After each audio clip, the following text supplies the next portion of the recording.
8 feet detach. Yeah, that's somewhat. Are we good? I don't know, Yeah. that's why I thought Okay. about this one. So the question was this the priority of search with the strip mall stuff? Like we talked about, we bring a lot of life hazard, but there is always potential that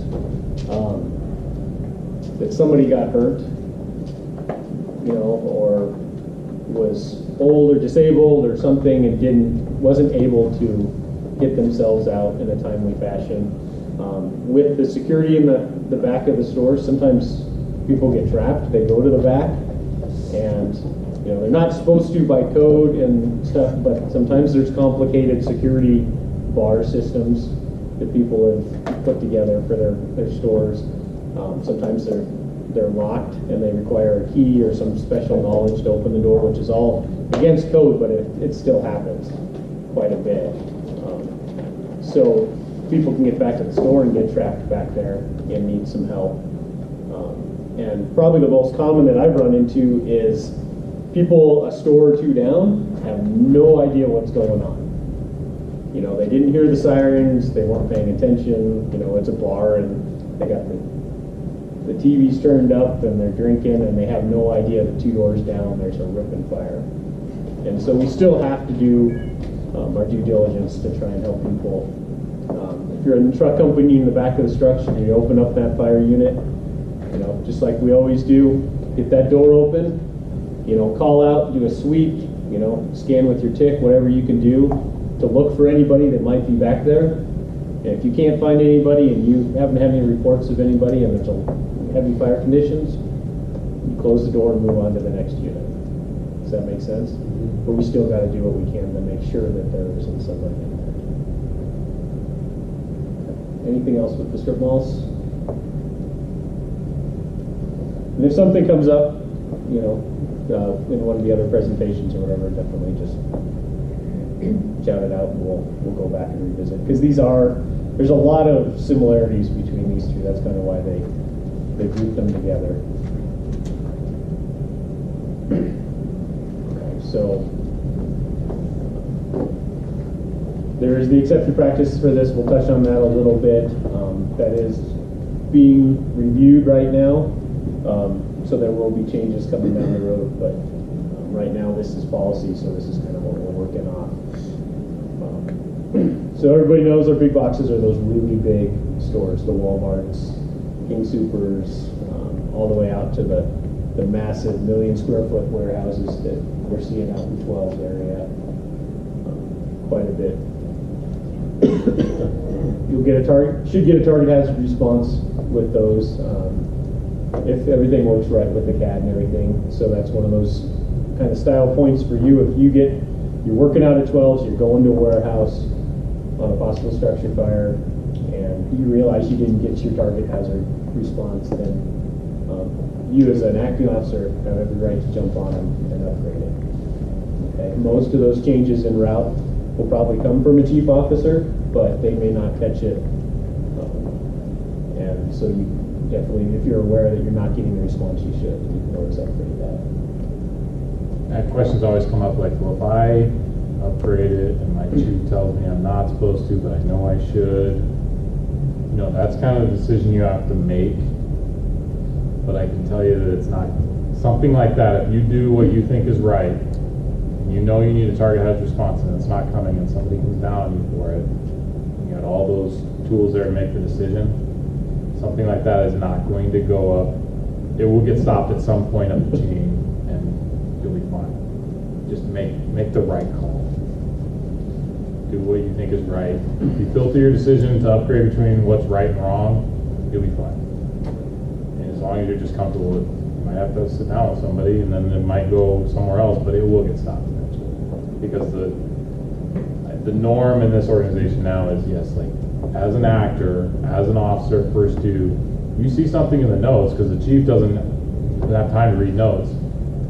We need resources coming, and then you got to do it.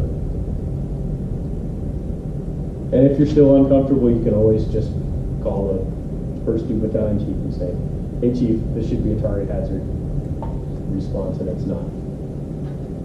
Give him a heads up. We won't poke him, let the chief upgrade it if they want to. They may choose not to, and then it's on them, and you do what you can with that situation, but that's always an option too. If it's something not quite as black and white as like an improper dispatch.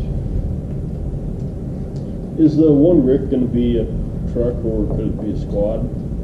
Or an engine? Like the next nearest unit? It's just the next nearest unit. So it could be any engine.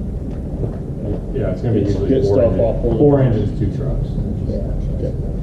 So, and with that, you know, it's, I don't know what the future of the squad program is, to be honest with you. If you know you're getting a squad, and it doesn't affect timing very much and stuff, you know, they are great resources. They're more familiar with the RIC packs. You know, they have an extra set of saws. Some of that stuff that allows them to jump into a truck roll or a RIC roll a lot easier than an engine that hasn't seen the RIC pack since we did the training, you know, a year and a half ago, kind of a situation. So it's something keeping your back of your mind, but like I said, I don't know what the future of that is with Chief Gray and some of the command staff, so we'll see. But just something to keep in the back of your mind for now. So this is kind of a weird place for this slide. I tried to figure a different place to put it, and there really isn't. But just remember, we are dealing with really big, really complicated, confusing spaces, okay? And you're still carrying along that oftentimes rapid collapse concern, okay? So these are really dangerous situations to address a lot of times, okay? So again, lots of different types of construction in these buildings. A lot of times they're big enough that you have sort of a hodgepodge of, you know, you may have tilt-up concrete walls or concrete block walls on the outside, and then with steel trusses and big steel beams and posts and stuff inside, like a Walmart is. You'll run into a lot of different types of construction with these.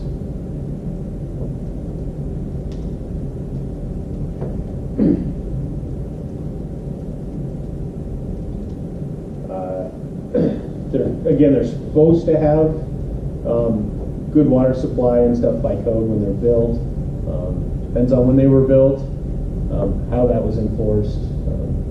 Some of that stuff, so you still may run into a problem. A lot of times the biggest issue with these is if you really have a warehouse going, you're not going to have enough hydrants out there to throw the kind of water that you want to. And so you're going to have to make some decisions. You're going to have to get creative. You're going to have to get a hold of the fire or the water department and get some help, that kind of stuff. Okay, you may have to do some relay pumping. You may have to go a block or two over and lay a lot of hose and do some tandem pumping or relay pumping with multiple engines.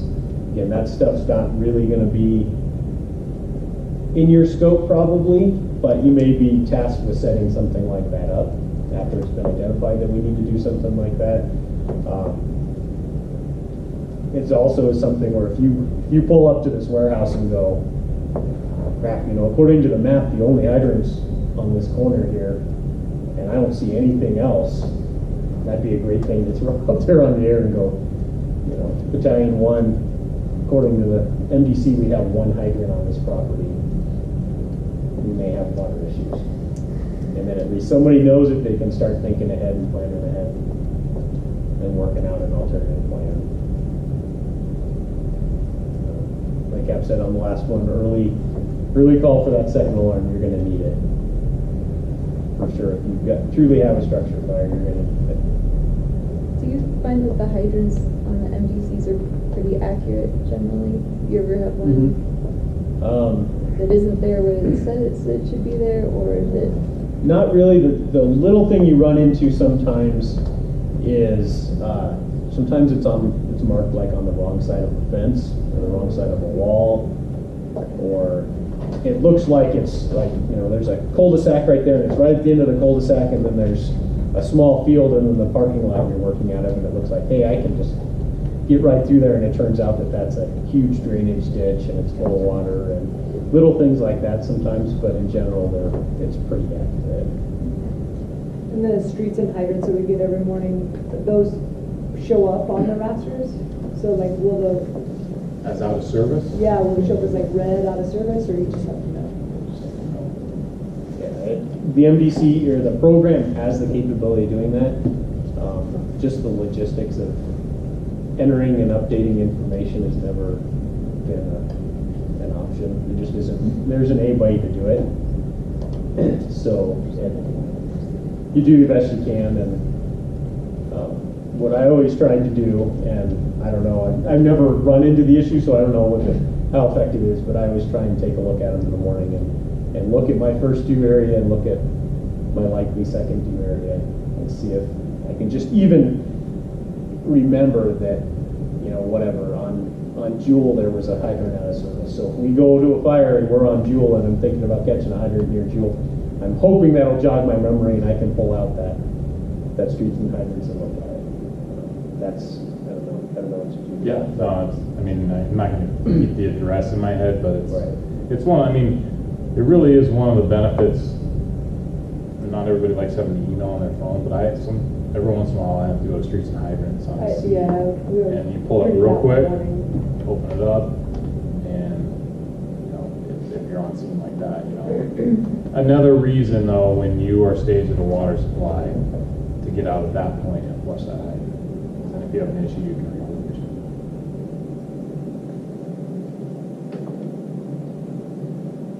it. So, you know, we do have the issue of building collapse. At the warehouse fire we had here, we definitely saw the walls starting to come out and some crazy stuff like that they talk about in books that I never really expected to see, and it's amazing how quickly those walls started to show. These structures really are considered a system, and that roof holds up the walls just as much as the walls hold up the roof. And so you definitely have a collapse issue there, and a big collapse zone when you think about how tall some of these stores and warehouses are. And then once you get inside, you've got a whole other mess with what they're storing, how they're storing it, you know, what are the building systems like inside that structure? Are they maintained? Are they operable? You know, did an event occur that damaged the sprinkler system? So now the sprinkler system says it's running, but it's actually just flooding, you know, a utility room instead of actually spraying. Think about on YouTube, you see those clips where somebody runs a forklift into the big high shelves and the mess that creates. So fire conditions inside a structure could do the same thing to one of those shelves, or the sprinkler system soaking that stock to the point that it's too heavy or it's off balance or something that brings down one of those shelves. So crawling inside one of these structures has a lot of inherent danger with it. So, speaking of crawling inside a big box, how is your search going to change in that? How are you going to conduct it? What's going to be different about it? Large area search. Large area search. So, if you haven't discussed that with your crew, it becomes, and if in low visibility, which we've done 11s, 8s, we did it with Tower 8 on B shift as well. When you black yourself out, the communication, it becomes huge.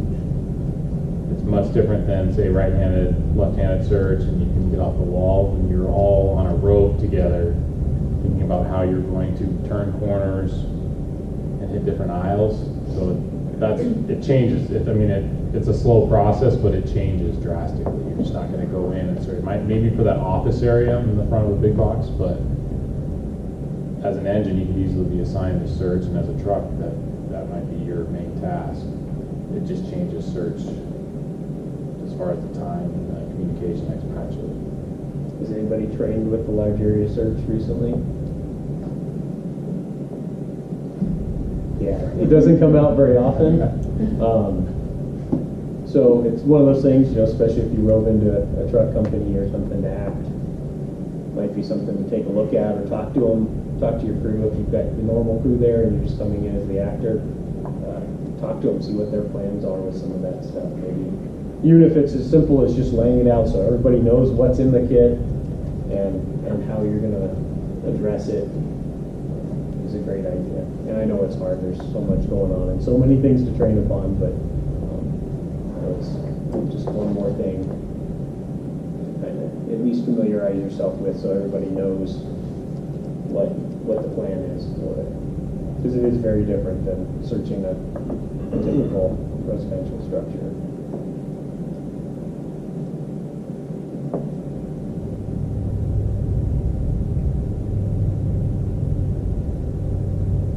So some of these things, depending on what they're doing and what the building was built for and that kind of stuff, sometimes you'll have some really good fire enclosure type of systems in place that'll really help you and block off a section of the building or contain a fire to a certain work area, that kind of stuff. But a lot of times, those same fire protection systems hamper business. And so they'll block open fire doors, they'll remove fire doors, things will get damaged accidentally, and they just don't repair them because it's too expensive or they're kind of relieved that it's not in the way anymore, that kind of stuff. So you can't 100% rely on that, just like you can't 100% rely on any kind of fire rated wall or anything, because people sabotage it, either intentionally or unknowingly. And then we do have issues with vertical spread. What happens when you have a fire in a building that has a 30 or 40 foot roof? What happens to your smoke conditions? Right. So you may walk in and not smell smoke, not see anything. It's just kind of, you may not feel any heat whatsoever. There's all kinds of stories of crews going into old churches that are just ripping and the roof's ready to come down, and they have a huge amount of fire. And there's people walking around without their SCBAs on and stuff, because you can't hardly tell there's anything going on inside. And then they show the picture from 2 blocks away, and you got 100 foot of flames coming off the top of the church. And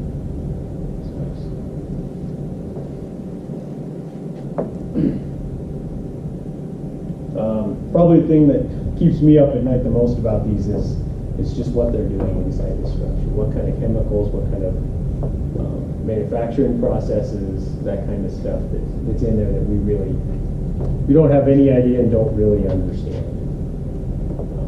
So just keep that in mind also, because that has to factor into whether it's safe to go in there and do a search or try and initiate an interior fire attack, that kind of stuff. You have to weigh that on your decision. You know they're doing really bad stuff with really bad chemicals in there that might blow up or burn you or kill you if you come in contact with it. They may just lose their 1 million square foot warehouse so that you don't kill them by accident.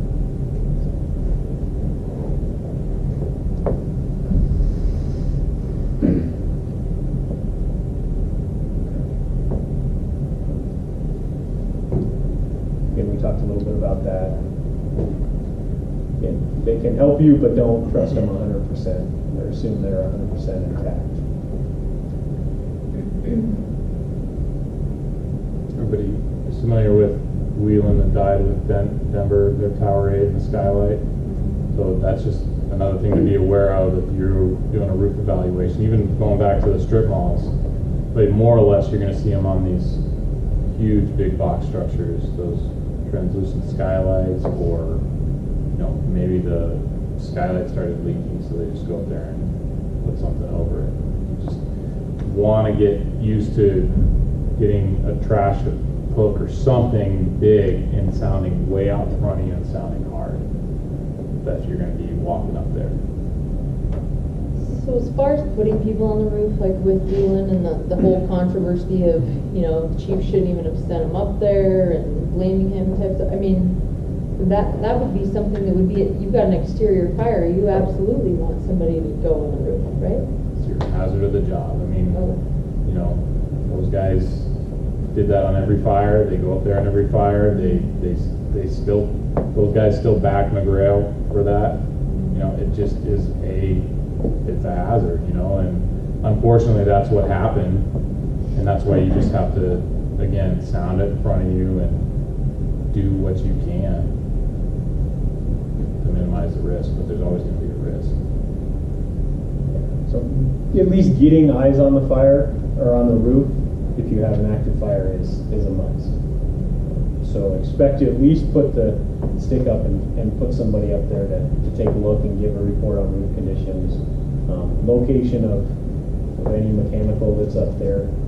It's pretty amazing sometimes the size. And you could have a mechanical system sitting on the roof of one of these things that's the size of a house, depending on what they're doing. And a good example of that is Cornell and Peoria, the big cooling towers for that data storage place. I mean, it's incredible what they've got sitting up there on top of that roof.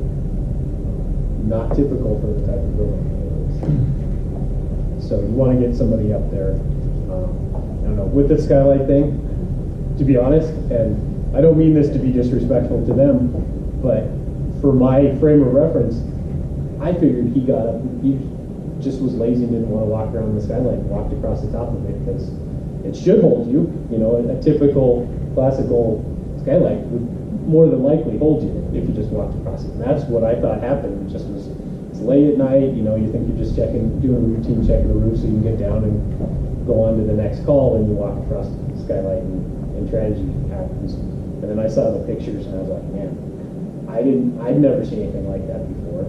And I could see myself or any of my crew walking right across the skylight like that, because it was flush with the roof. I mean, not something that was well known in the fire service, at least. So just being careful, like Cap said.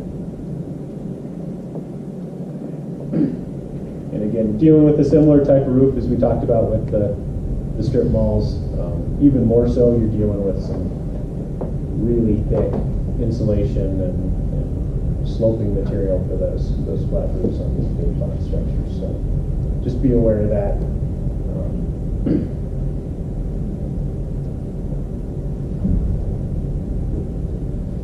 So almost all of these, at least in our area, since we don't really have the really, really old structures, you're going to see some kind of sprinkler system.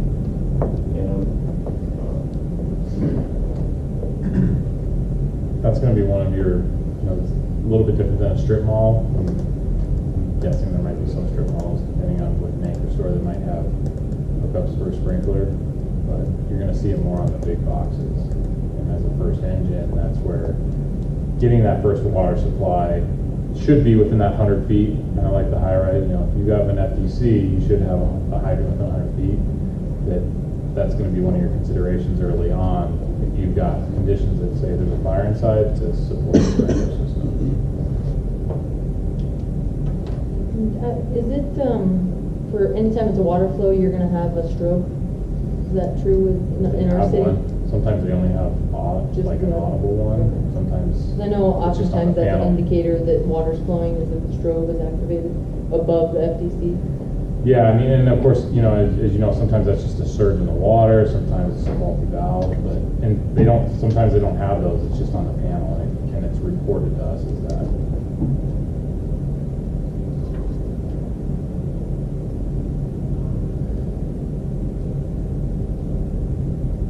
What about the Aurora Mall? The zones? Yeah, so, yeah. A lot of these will have different zones. They may have one FDC, but they have different outlets service a different zone in there. Those are just kind of one of those things you have to kind of work your way through and be aware of. Hopefully, if it's an area that you're familiar with, you've done at least a little bit of pre-planning to at least know that there's zones in the structure. You might get lucky and there might be a maintenance person or a manager or somebody who knows a little bit about it. Sometimes it's super intuitive that, obviously the connection on the end of a big long, like the Acme warehouse that's, a quarter of a mile long, has different zones, and your connection is going to be probably pretty close to where the fire is, as opposed to the other end of the building, that kind of thing. But it's just one of those things you're going to have to work through and realize it's going to be labor intensive to figure that out. There's going to be a delay in supporting the sprinkler system. like I've said, a lot of times that is one of your first priorities, is supporting that sprinkler system. If you can't find it, you don't know where it is, it's complicated, there's multiple zones, you may make the decision of, hey, we're just gonna, we know where the fire is, we're gonna try and put some water on it ourselves and let the next in engine know that they're gonna have to sort this out in terms of the billing systems. You know, it's pretty dynamic with these. And we'll talk a little bit about that because the whole command mode thing gets a little bit weird for big box and for high rise.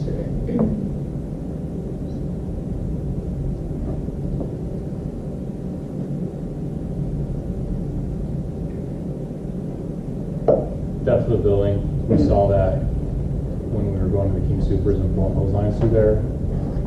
You know, you might go to the front side on something like this, but a good 360 will help from where you position. Because depending on where the fire is, it's not going to be feasible to pull, you know, 200 feet or more of 2.5 through the structure when you can maybe hit it from the backside to go 50 feet. And it might be somewhere you set up on the front side. You say, well, it's going to be better, the second engine, let's send them back there, we'll work on water supply or sprinklers, and you're going to have your best, the best mode of attack back there. So that's just something you're going to have to identify